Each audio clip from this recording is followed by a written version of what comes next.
So what is the anti-guru guru? Maybe not what you think. I've been at this journey now for, probably 15 years, and it's led me to some pretty interesting places. I stayed in the worldly stuff for a long time in pursuit of money, business, cars, and it's interesting in the last couple of years, be it unfortunate events or things of my own doing, it's really helped me to transform my life and see what's important. And definitely a spiritual journey has been high on that list, and emotional awareness and seeking a higher level of consciousness and sitting in a space more of being rather than doing, trusting outcomes. But here's my story behind the anti-guru. And I honestly don't know whether this handle will stick or not. It's one that came to me while I was meditating, but I guess the idea of that handle came to me because I was always seeking outside myself. So I remember back about 10 years ago, I hired, so primarily I was a real estate agent. I am a real estate agent, and spirituality, life coaching is something that's come sort of secondary. And so anyways, I hired this coach, very expensive US coach, and massive results with everybody. He's $20,000 a year US, which at the time for me as a single solo agent was fairly expensive. And I just was, this guy's got all the answers. He'll do it for me. And so anyways, he lays out this, right? The success framework that every other agent has success with. If you do these steps, everything will happen. So he challenges me. He knows I'm a door knocker, so he challenges me to go out and how many doors can you door knock? And I would probably door knock, 600 doors a week and he would say, what do you think you can do? And I said, well, I don't know. I'll give it a try. I'll try and do 1,000, or I'll try and do 1,000. Anyway, so 1,000 a week. And so anyways, fast forward to 30 days later, and I had door knocked 5,500 doors. I had taken 1,100 leads from that. And I continued to, not at that sort of pace, but at a very aggressive pace, continued to do that sort of daily activity, minimum 100, 150 doors a day. And as a real estate agent, it's a lot of effort. And then you got all the follow-ups too, right? So you're door knocking for 2-3 hours in the morning, 4 hours. In the case of 5,500 homes, you're door knocking in a month, you're door knocking 300-400 homes a day. So it's a lot of walking. There were days where I walked 20 kilometers by tracking it on my app. And at the end of the day, nothing changed. And so I went back to him and I said, dude, my business hasn't increased at all. What the fuck is going on here? And he's like, well, what do you think you did wrong? And it's like, it was weird. Anyway, so that coach went away. And then I'm like, you know what? Maybe I don't need a real estate specialized coach. Maybe what I actually need is a mindset coach. So I hired this mindset coach. Sometimes you just don't jive with your coach. And I didn't jive with the way she sort of asked questions, the answers she was looking for. I just always felt like I was on the witness stand kind of thing. And that was probably part of where I was at in my journey. And so then I went to another mindset coach and I got a little bit closer, and I had some real success there where I had a really amazing year as an agent. And then I think probably what happened was I got imposter syndrome. And I started listening to what the 3D world was telling me, not so much what was going on in my mind. So even though I had some real success, massive, I literally went in a 12-month period, I made 4 times what I had done the previous year. And it was effortless. I was making no phone calls. People were just calling me, hey, please just come list my house. I know you're busy. And I'd be like, oh. And so then that ended up going away. And here's what I've realized from it.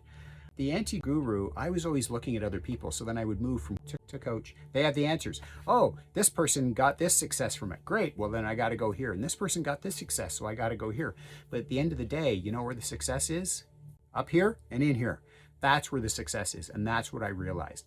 All the answers that I ever needed, all the strategies, all the ideas, all the authentic ways of being and doing were always inside me. And I was always looking externally for those, whereas that changed. And now I started looking internally for those things. So massive shift. And so herein the anti-guru guru is born, not to diminish the impact of a guru or a coach or a teacher. And I only say the word guru for lack of a better term. It's one that we all understand, but I'm not talking about drinking Kool-Aid and going down those roads or not. Like, I'm not talking about that, but just someone that you can trust and that you've had connections with. And here's the thing, the current gentleman that I listen to, I first started listening to him when he was around 100,000 followers on Instagram and really keyed into his message, really loved his message. And then as his subscribership grew and his business grew, of course, what's he doing? He's expanding, he's hiring coaches, he's doing things differently, he's putting a team under him, it's not all him.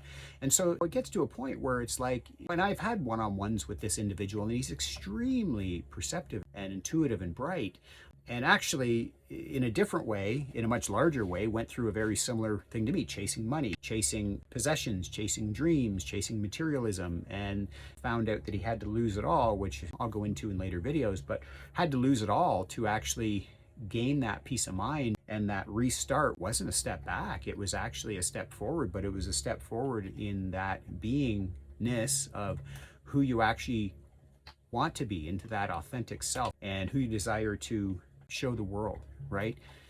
And it's like an unshakable, unfuckwithable sort of individual.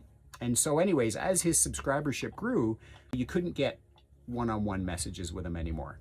And because he wasn't able to respond, he was getting 300 or 400 messages a day, and he just couldn't respond to the people that were with him in the beginning. And his prices for his one-on-ones have gone way up and things. And for probably a couple of weeks, I was really like, oh, that's a bummer, right? It kind of sucks. It's nice when you get the gurus when they're fresh and new, and they're just full of piss and vinegar, if you will. But then you start losing touch with them. But here's what I realized from that. It wasn't that the universe was extracting that or pulling that person out of my life or out of my view. It was that the universe is saying, you've taken this information, now go and apply it, right? And that's what I realized. So the anti-guru is not that individual that is like, oh, fuck all the gurus and you got to just fight for everything yourself. No, it's not about that at all. It's about finally applying that knowledge, finally applying those lessons. And so now when I watch this individual's content and work through even some of his courses, now I respond differently to them because I have a different understanding. I have a different baseline that I'm actually applying that information from, rather than, hey man, I need you, it's constantly got to come in. No, it's all in here already. And that is the amazing part of what the anti-guru is all about. Like I say, that name may not hold. I may change it to something else, but I just thought it was a real cool place to start, because it is the truth of all those answers. And I can't tell you, when I sit on my sofa with my dog here and we're having snuggle time, when he's chomping away in his bone and I'm just doing box breathing, or I'm meditating on a phrase, and oftentimes I'll get phrases while I'm meditating. So the phrase I'm meditating on right now is, I am at ease in uncertainty. And what isn't uncertain in the life that we're living? What isn't uncertain in that? But one thing I've realized is, you tell yourself that a couple hundred times a day, 1,000 times a day for months on end, guess what? You start to become at ease. You come at ease. For months and months, I was saying to myself, I am a millionaire. For months and months, I was saying to myself, things always work out for me. And do I have wild, massive success right now? You know what? No. But I don't even necessarily desire it like I used to, because I desire different things. I desire freedom as opposed to possessions. I desire experiences of connection. I'm not talking about I got to go to Greece and do the whole thing. And that's all wonderful, but I'm not saying that's not good. But I'm saying for me personally, it's developed a little bit of a different way, and it's about experiences and connection rather than possessions. So that's where I'm going to end today.